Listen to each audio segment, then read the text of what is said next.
AMD with a surprise announcement after hours. Also, we're seeing some movement in the pot space based upon some comments coming out of Biden's administration. Let's just jump right into it. AMD, after hours, pre-announces that earnings and revenue are going to be down. Now you're seeing the stock at that 65 level, and you can see exactly when it happened. If we zoom in, the light gray is going to be the post-market trading. Make sure you subscribe to the channel and click all notifications because what we go over here is very timely. Let's take a look at the news. AMD sees third quarter revenue 5.6 versus 7.02 estimate, lowered from 6.7 prior. The issue that you're going to run into, and that she's really going to have, she being the CEO, is really going to run into here, is she was asked repeatedly about this issue. And why are you the only semiconductor company that's not lowering guidance? And she said she didn't need to. So now here we are in fourth quarter, and she's doing this. Now you can see this pattern after hours, and this is going to get processed. But essentially, you're forming an H. You had 1, 2 inside bars right into this, right?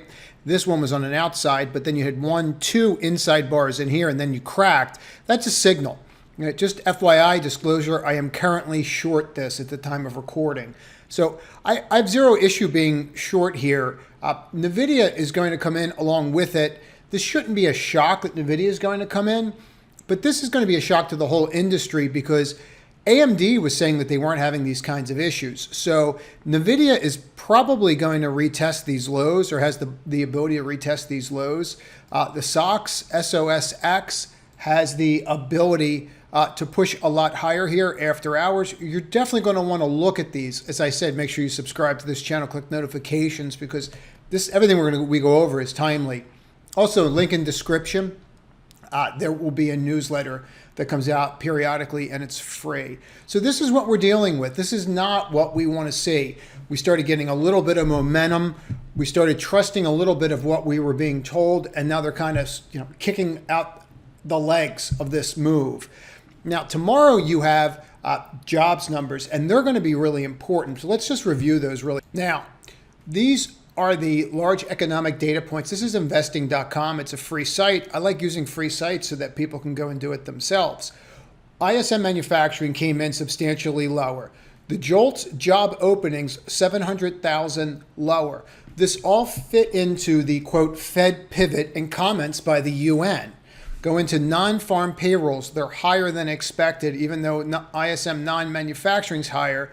We can see crude inventories and where they fell into. Initial jobless claims came in higher today. Now, tomorrow, the focus should be non-farm payrolls. If you're over this number or under this number, you're going to move. If your unemployment rate ticks up, you're going to move. People are going to watch these numbers extremely closely after what the Fed said this week and this, quote, pivot. Reminder, it doesn't even matter if they pivot or not. It matters what people think, the perception. We really have no idea what they're going to do. So tomorrow morning, that is going to move the market. Either that jobs number is going to be way off and show that people are losing their job, which now is good for the stock market, or it's going to come in higher and better and stronger, and that's going to make the market sell down and show an overheated economy.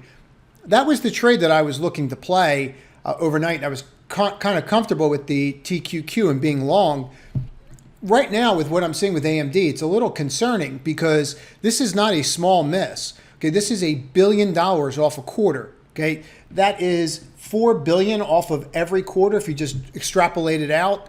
I'm at 10-15% off of top line growth on AMD. This is not where you want to be, and it might mean that earnings even have to come in more, which could mean more multiple compression. So we're going to have to watch how this plays out tomorrow. That jobs number is very important. But I would focus on AMD. I would focus on NVIDIA.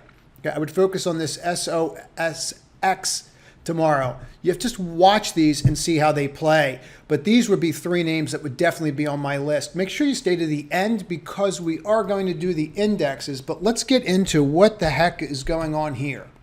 So right at the close and right into midterms, surprise, surprise, It's not a political statement. Doesn't matter who's in. We all know that they try to stay in office. So see where we just kind of peak out here, and then all of a sudden the news hits, then you find out why, and then they gap you up here. Okay, so this is MJ. This is the Alternative Harvest ETF. Basically, it is the pot ETF.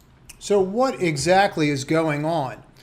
President Biden tweets from POTUS, as I've said before, no one should go to jail for just using marijuana. Well, it's 2 years, okay, but sure, let's do it now. Biden to pardon all federal offenses of simple marijuana possession in first major steps towards decriminalization. So, I probably shouldn't say that, but I mean, it's been 2 years. So, and this was one of his campaign promises, but at least he's actually doing it. Why this surge today? Let's get into that. MSOS is going to go up as well. Okay, so this is another advisory shares trust that you could look at. I like the MJ better, quite frankly. It's up to you which one you want to trade, but either MJ, MSOS, Tilray you can look at as well. Any of these are going to be vehicles for it. I would tell you that I would lean towards doing more an ETF than a single name. And the reason being is you don't know who's going to really benefit from this. Everyone's looking at these names. One name that's no one's really paying attention to that I think we should really be paying attention to is IIPR. Now, let's just show this on a 15-minute. This jumped, but this hardly jumped. If you change the scheduling,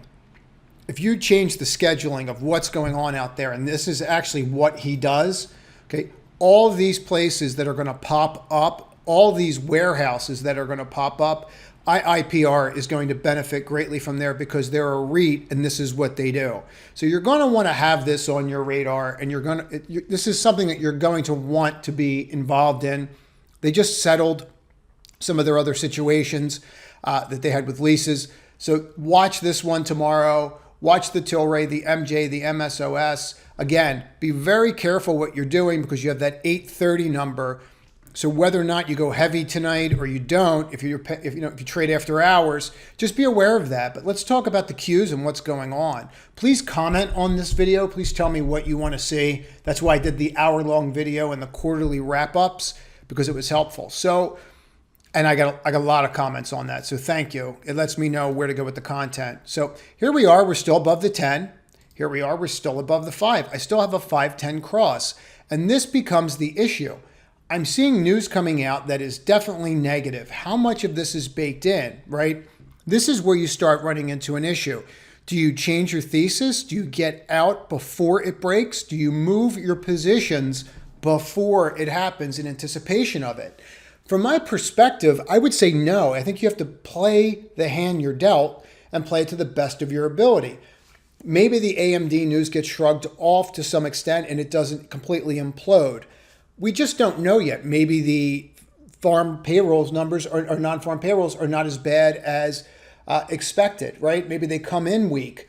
Based upon that JOLTS number, that's a possibility. We don't know. So we really don't want to act until we know what we think is going to happen. We can all argue Fed pivot, Fed no pivot. We don't know. But the perception that is starting to come out is that they're thinking about it at least. And we're seeing this kind of action now. With where you close today, this is very simple for you to set up tomorrow and pay attention to. You closed at the low. If you take that low out tomorrow, okay, after that jobs number, then this market is probably going to be weak up until that number. And then after that number, it's going to pick a direction. And if that's a very strong number, this could come in very, very hard because now you have negative earnings and you still have inflation that you're dealing with, right? Because you have negative earnings growth based upon what happened today, right? With, AMD. And so we're not really aligned with where we think we should be. So that's how you play this tomorrow. I couldn't be clearer, I don't think. In regards to looking at the SPY, same thing. You're closed at the low of the day, but you're not below this level. So you're going to want to watch this and you're going to want to see how this plays out. But if you take this level out, okay, if you take that level out tomorrow, you're going to just want to be really, really careful. Okay, you should not be taking these levels out. This 371 is one level that I'm really looking at, and go from there. Stick with the larger names and just see how they shake out. But overall, these are the names that I would focus on. Hope this was helpful. As always, please subscribe to the channel, click all notifications so you're aware of it, and trade to win tomorrow.